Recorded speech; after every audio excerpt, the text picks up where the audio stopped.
Hi అండి. కుమారి special వంటకాల ఛానల్కి స్వాగతం. అందరూ బాగున్నారా? అందరూ బాగోవాలని హనుమంతుడిని ప్రార్థిస్తున్నాను. ఈరోజు మీకు చూపించబోయేది దబ్బకాయ పచ్చడి అనమాట అండి.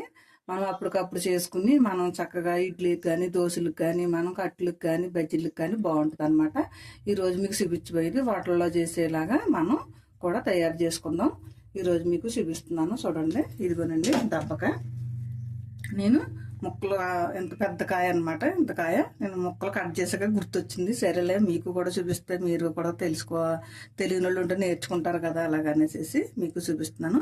ఇది నేను కాయ కట్ చేసి ఇందులో ఉన్న గింజలు కూడా తీసాను అనమాట. మీకు ఈ తొక్క దలసరగా ఉంటుంది అనమాట. మనం ఈ తొక్క గట్ట పాడైన అవసరం లేదండి. ఈ తొక్కతోటే మనం ఈరోజు చట్నీకి పచ్చడి ఎలా చేసుకోవాలో చూపిస్తాను. మీకు ఇందులో ఏమేమి కావాలో చూపిస్తాను, చూడండి.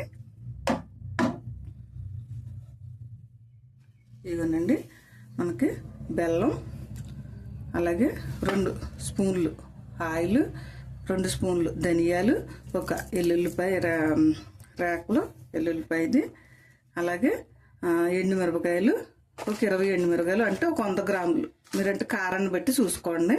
అలాగే 1 స్పూను జీలకర్ర, మనకి కొద్దిగా కరివేపాకు, తగినంత సాల్ట్. ఈసారి మనం తయారు చేసే విధానం చూద్దాం. ఒక దబ్బకాయ ఎక్కువ పులుపు ఉంటుంది, ఒక దబ్బకాయ కొంచెం తక్కువ ఉంటుంది. మనకి బెల్లం కూడా మనం కొంచెం ఎక్స్ట్రాగా కూడా వేసుకోవచ్చు. తీపి ఎక్కువ తినేవాళ్ళు అయితే ఇంకా కొంచెం పడుతుందండి. తీపి తక్కువ తినేవాళ్ళకి అయితే చెరిపోద్ది మనకి. ఓకేనండి, ఈసారి తయారు చేసే విధానం చూపిస్తాను, చూడండి. ఇప్పుడు ఇవి మనం కుక్కర్లో పెట్టుకుని మనం విజిల్ వేద్దాం. చూద్దాం ఎలా పెట్టాలో చూస్తాను, చూడండి.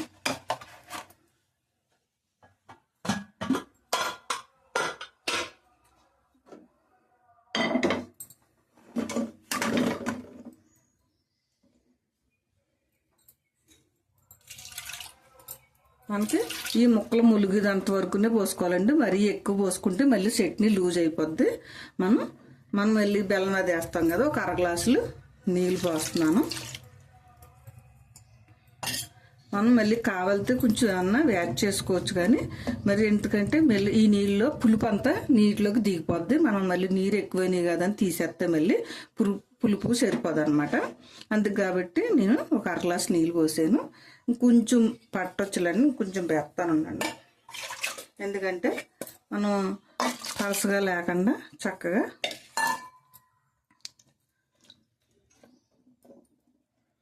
బాగుంటుంది అనమాట. మనకి ఒక 3 విజిల్లు, ఒక రెండు విజిల్ చెప్పొద్దండి. 2 విజిల్ వేసేసి మనం ఆవిరిపోయే లోపల చక్కగా ఉడికిపోద్ది అనమాట. ఈ 2 విజిల్ వచ్చాక మళ్ళీ మనకు కట్టేసి ఆవిరిపోయాక మళ్ళీ మీకు చూపిస్తాను శుద్ధిగా.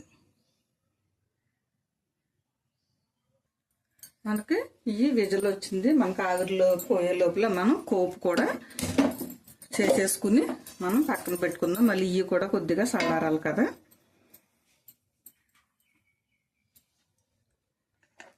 మనకి ఆయిల్ పోస్తున్నాను. మనకి ఇది లోపల వేడెక్కి లోపల ఎల్లుల్లిపాయ రేకలు కూడా మనం వేసేసుకుందాం. మనకి ఆయిల్ వేడెక్కిపోయింది. ఈసారి చక్కగా కొద్దిగా ఎర్రగా యాగిన మంట మీద వేసుకుంటే మాడిపోకుండా ఉంటాయి, లేదంటే చేదు వచ్చేస్తాయి అన్నమాట మనకి. అలాగే ధనియాలు,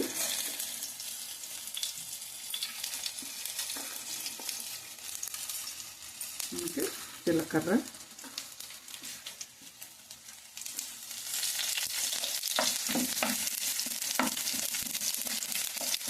చుట్టుపక్కల ఆడుతున్నాయి కదా. ఎండుమిరపకాయలు, కరివేపాకు కూడా వేసేద్దాం.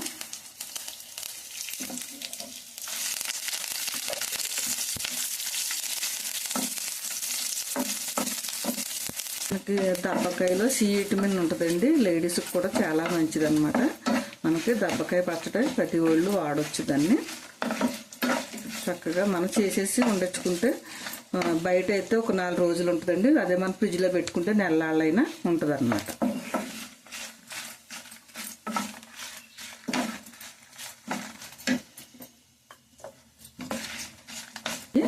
కట్టేద్దాం. ఈ లోపల చల్లారి లోపల మళ్ళీ కొంచెం వేడికి ఇంకా ఏగుతుంది. ఇది అది చల్లారిన తర్వాత మనం చేసే విధానం చూపిస్తాం. మనకి ఇది చూసారా చక్కగా ఉడికిపోయింది. మనకి ఇలా ఉడికితే చక్కగా సరిపోద్ది అన్నమాట. మనం ఈసారి మిక్సీలో వేసేసుకుందాం.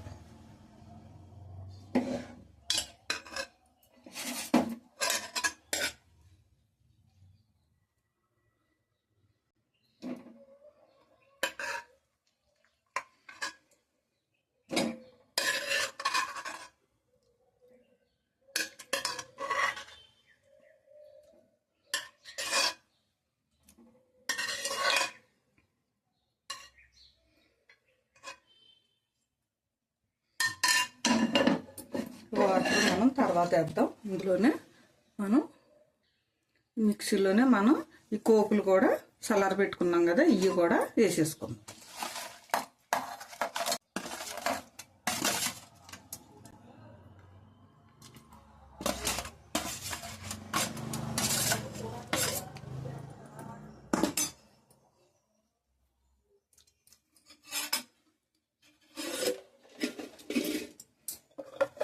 ఇందులో మనం తగినంత సాల్ట్,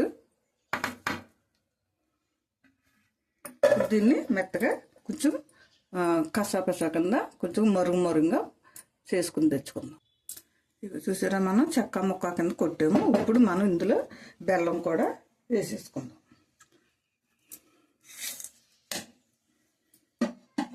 బెల్లం వేసుకుని కొంచెం మనం దాంట్లో తీసిన వాటర్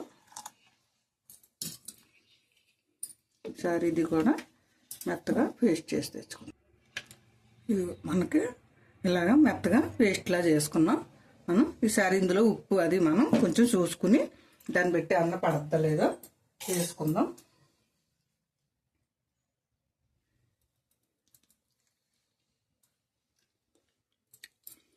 కొద్దిగా సాల్ట్ పడుతుంది మనకి, కొంచెం బెల్లం కూడా పడదంటే కొంచెం పులుపు ఉంటుంది కాబట్టి మనం దాన్ని బట్టి చూసుకుని వేసుకోండి. అంటే అందరూ ఒకవేళ తీపి ఎక్కువ తినరు కదా, అందుకు కాబట్టి నేను ముందు చూపించింది ఒక కప్పు చూపించాను. తర్వాత మనకి ఒక 2 స్పూన్లు వేసుకుందాం.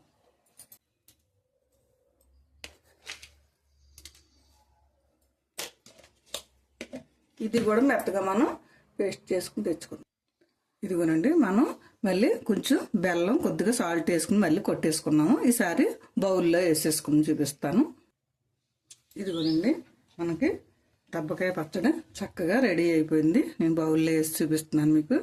ఇందులో కావాల్సిన పదార్థాలు తయారు చేసే విధానం చూపించాను కదండి. మనకి ఇది లేడీస్కి చాలా మంచిదండి. మనకి ఏంటంటే సి విటమిన్ ఎక్కువ ఉంటుంది, పులుపు ఉంటుంది కాబట్టి మనం అప్పటికప్పుడు చక్కగా చేసేసుకోవచ్చు. మనం ఈ పచ్చడిని బయట పెట్టుకుంటే ఒక 4 రోజుల వరకు ఉంటుంది, అలాగే ఒక వారం రోజుల దాకా ఉంటుంది. ఎందుకంటే మనం ఉడకబెట్టి చేసాం కాబట్టి. మనకి ఇందులో మనం ఒకవేళ గట్టిగా ఉందని నీళ్లు పోసిస్తే చెన్నీళ్ళు పోయొద్దండి. ఒకవేళ కావాలితో మీరు పలసగా చేసుకునేటప్పుడు కొద్దిగా నీళ్ళు కొంచెం మరగబెట్టుకుని సలార్ పెట్టుకుని కలుపుకోండి. ఎందుకంటే పచ్చడప్పుడు నిల్వ ఉంటుంది అనమాట. మనం చెన్నీళ్ళు కలిపేస్తే నిల్వ ఉండదు కాబట్టి కొంచెం వేడి నీళ్ళు పోసుకోండి. అలాగే మన ఫ్రిడ్జ్లో పెట్టుకుంటే నెలైనా ఉంటుందండి. మనం కొంచెం తీసేసుకుని డ్రీ ఫ్రిడ్జ్లో పెట్టేసుకుని కొంచెం మనం బయట వండించుకున్నా లేకపోతే మామూలు ఫ్రిడ్జ్లో పెట్టుకున్నా ఉంటుంది అనమాట. చాలా బాగుంటుందండి. తయారు చేసే విధానం చూపించాను కాబట్టి మీకు నచ్చిందని అనుకుంటున్నాను. మీకు నచ్చితే కనుక మీ ఫ్రెండ్స్కి మీ బంధువులకి షేర్ చేయండి. అలాగే బెల్ ఐకాన్ నొక్కండి. మీరు కూడా ఇది చేసి మీకు ఎలా వచ్చిందో కామెంట్ బాక్స్లో పెట్టండి. ఓకేనండి. మళ్ళీ ఇంకొక ఐటమ్స్తో మీ అందరికి వస్తా. బాయ్ అండి. అలాగే నా వీడియోలు చూస్తున్నందుకు చాలా చాలా థ్యాంక్ యూ. బాయ్.